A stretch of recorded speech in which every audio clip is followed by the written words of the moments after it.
that after this shooting in Orlando, we're going to be talking about gun control. And the Senate, the Democrats in the Senate with a big filibuster overnight, right? It Cory ended Booker. early in the morning. And so they're asking for a couple of things that sound pretty interesting. And it gets further interesting as well that Trump is coming out and siding with the Democrats on part of this gun control. And the other issue he's doubling down on is his Muslim ban, and he's not stopping. He says, and he'll do it alone if he has to. But this, the filibuster was all about which two issues, Christine, on the guns. We're looking at the no-fly list. Right, the no-fly list and those with mental health issues. And the other issue is the gun shows and internet sales, that there would be background checks on gun shows and internet sales. What do we think about that? I would start with the no-fly list. It sounds good, right? Why would we want to have terrorists getting a hold of guns easily? But you really, I think when you dig in, you wonder who gets to determine who's on the no-fly list. And that in itself, I think, is kind of an interesting story. Well, and I think, your opinion may change if you're one of those people on the no-fly list by mistake, because once you're on that list, that's part of the issue. It's nearly impossible to get off of the list. And so, it's great to say, well, if someone's on the no-fly list, then they shouldn't get a gun. But what if that person is you and you're on there by mistake? And that happens, and that's been acknowledged to have happened. And it is a constitutional right that could be kept from you without any due process of law. That's part of the issue there. What do you think? I don't know. It's interesting. I just when you think about this, you're thinking about the terrorist, and you're like, well, of course, I don't want to see the terrorist to get just easily walk in and buy a gun. In the United States, it shouldn't be able to happen. But on the other hand, who's on the no-fly list? And I'm almost thinking, wouldn't you? Are we better off if these people are buying guns legally? And we're able to now know if we're keeping track, but then it opens up the door. Are we keeping track of everybody who buys guns? Yes. Are we paying attention or not? So the thing is, I think I had mentioned this earlier this week. Why not? When people talk about the no-fly list, it seems like a common sense solution. I know, Christine, you mentioned some issues with it. The other thing is, though, and Bill, you just mentioned this: owning a gun is a right versus flying is not a right. You can have that privilege revoked. So I guess just appearing on a list, what you're losing is a freedom, is a right in this country. Yeah. It's not like you can't ride this plane.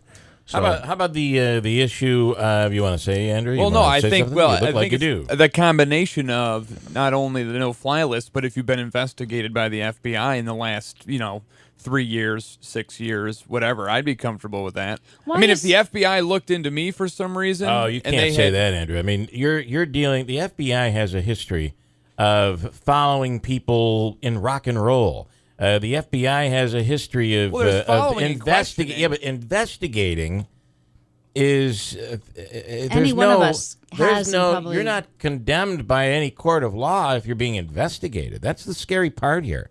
This is back to that argument of how much are we willing to give up in order to be safe, and what we give up, does it really make us safe? How about the gun shows? And in New York State, it's the rules are pretty strict.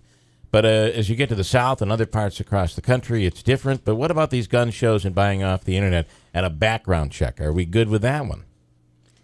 Because that's another issue that I think the NRA is against. And by the way, that filibuster last night by the Democrats, and there are a few Republicans on board, and it really is all about bringing it to the floor of the Senate and getting a vote. It could still be voted down. So we'll talk about it. There's a lot to talk about. With the background check. And maybe people want to pipe in on it and say why it shouldn't happen. Why should there not be background checks?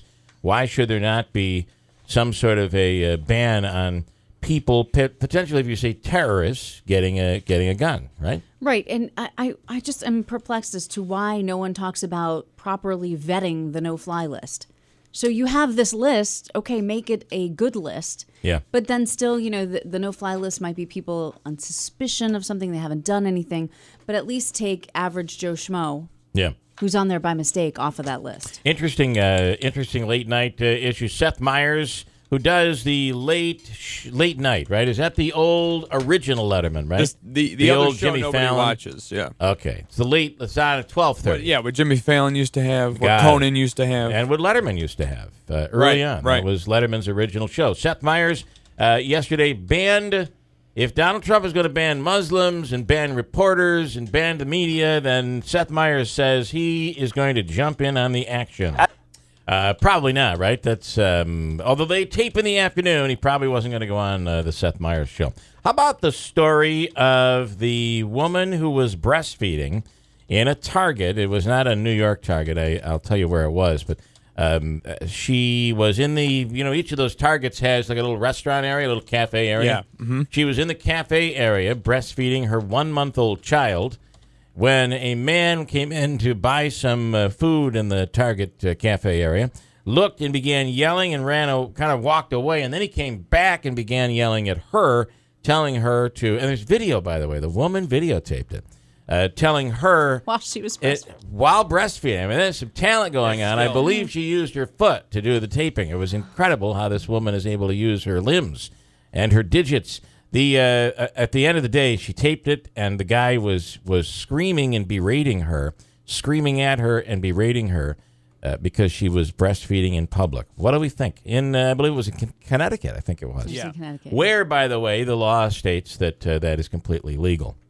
They're looking to potentially press charges or harassment charges or something on the guy. The store stood up and defended the woman, protected her from the guy, and the guy left the store. What do we think about that one? I mean, go ahead. It's the law, right? It is the law. I still maintain. We've had this discussion before. I believe she was very exposed. So, Well, do we know that, though? you can see, and there's part of a video where she kind of goes down, and you see. Oh. So I don't know. I just there's a way to do it. Well, she probably became somewhat exposed as she was trying to turn on her phone to be able to get it to. I don't know about anybody else, but I've exposed myself trying to turn my camera on, and I didn't mean it. But it's not easy. It's just not easy. Yeah, turning that camera on and getting it in the right perspective and getting the video. I don't even want to know what you just meant when you said that. Just kidding. I exposed myself in a way that, I don't know, I showed myself in an awkward position that I just would rather not show myself in. Andrew. Well, if this woman felt the point where she was threatened that other customers and employees had to surround her to protect her, I mean, then, yeah, I'm all for harassment charges. Okay, and the other big issue today is the death of a former Utica police officer in Herkimer. And what are we hearing about this death? There's Everything been not much right now. Yeah, and it's just all on social media. We're hearing a lot. Officials are not saying a lot. Mm-hmm. And at the very least, are we able to say suspicious? Yeah, I think so. That's what I'm hearing from some pretty good sources, that the death of this police officer, at the very least, would be called suspicious. The word homicide has not been used as of yet, but certainly the word suspicious, I think we're comfortable with actually saying that at this point. Mm-hmm. We'll get to all of it coming up. Hold tight. 6:21. I'll go to the phone lines. Simon Owen, Fox News, is next here. We're going to talk about the fight against ISIS aboard a U.S. Navy aircraft carrier.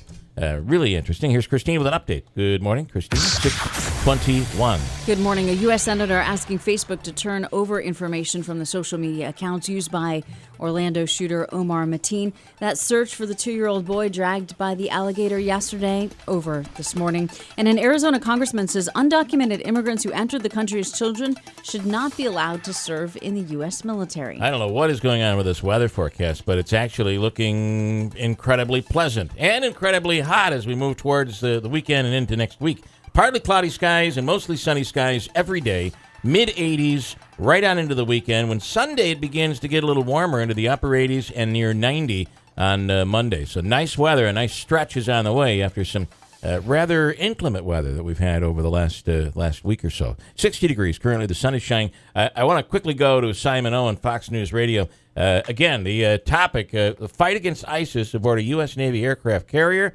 Simon, what are you learning? Hey, morning. Yeah, we've just spent 2 days on board the USS Harry S. Truman, this huge aircraft carrier, 1,000 feet long, 20 stories tall, it is pretty enormous, and it is currently sailing in the Mediterranean Sea. So we were taken on board for a couple of days just to get a glimpse of life on board from the day-to-day sort of thing for maybe the more junior sailors who are perhaps just starting out in their careers, but also spending time with some of the senior officers on board. This is a big part of the US-led coalition's anti-ISIS operation. They reckon that about 20 to 25% of all of the coalition's airstrikes have been launched from this one carrier since its deployment began last November. So these people on board are fairly well placed to comment on what's going on. They say the highest ranking officer on board told me that, this is a winnable battle. It can be done in the way that it is being done at the moment. US airstrikes backing up local ground forces in Iraq and Syria, but he wouldn't put a timescale on it. He said there's no way of knowing how long this is going to take. I think that's the question at the moment. Yes, there may be, the US puts it at something like 40-45% of territory that ISIS had has been recaptured, but we're 2 years in now, and should it be further on than that already? I'm really interested to know if those on board have had any influence over what happened in Orlando.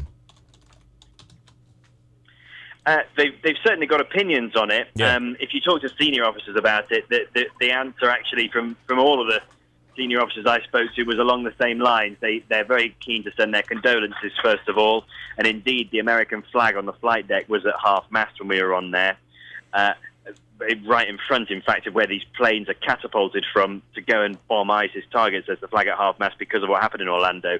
And so the message from the senior officers is that, yes, condolences first, but secondly, they say it's a reminder to all the sailors on board this ship that what they're doing can have a big impact at home, that there is a very real threat here, that if they can destroy ISIS, or at least be a part of destroying ISIS, then that threat, a repeat of what happened in Orlando, can't happen if the group doesn't exist anymore. So perhaps some incentive there as well. They've been away since November, so they've seen the news since they've been at sea. And the Paris attacks happened just before. Then they saw the San Bernardino attack. They saw the Brussels bombings in March. Now they've seen what happened in Florida. So there's been these occasional reminders that this is a group that does pose very real danger at home. And the fact that they've been on that ship since November, and it's literally a military city at sea, right? Yes, and they were supposed to be home by now. They were supposed to get back to their home port, which is in Virginia, Norfolk, Virginia, a couple of days ago, I think it was. And then a few days before that, they got word that the 7-month deployment, and that's the deal these days, they gave a 7 month, was being extended to 8. So they were in the Arabian Gulf the whole time, and they were suddenly told, instead of going home, go to the Mediterranean, and you'll be there for a further month. We're not really sure why that is. They won't say for operational security reasons. What they do say is it's an example of the strength and the flexibility that the U.S. Navy can project ashore. That's the way they tend to describe it. I suspect there is a part of this that is intended to be some muscle flexing towards Russia as well, bringing it closer to Russian territory and saying, just be aware of what the Navy can do. And I've got to say, when you're standing on that flight deck and those planes are roaring away, and we were about 15 feet from them when they were catapulted off the launcher, it is a reminder of the firepower that the U.S. has. Andrew, quick question. Go ahead. So one of the things I wanted to ask is, you talk about that's their mission, is to destroy ISIS, and they're doing bombings and airstrikes. Is there a generalized region that they're more specific on in their attacks, or is it widespread? No, I mean, I think it can be anywhere. I mean, when they're in the Arabian Gulf, that puts them quite close to Iraq. So you'd have thought maybe, they're more likely to fly to Iraq. In the Mediterranean, they are much closer to Syria, so maybe there's a focus on Syrian targets at the moment. But they can go anywhere. I mean, one of the pilots I was speaking to was saying that actually they can be up for 8 hours in one go. They refuel in midair.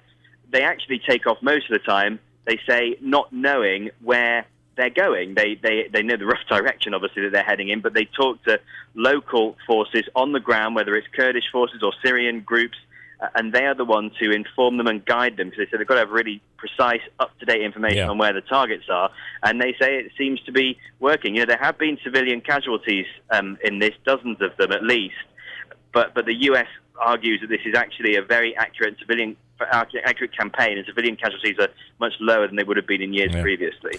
Simon, and not everybody gets to say they spent 2 days in the midst of war, 2 days on a U.S. Navy aircraft carrier, but you've done it, and we appreciate your account. Thanks so much. Thanks very much. All right, Simon Owen, Fox News. Coming up, Christine does news in 3 minutes on WIBX.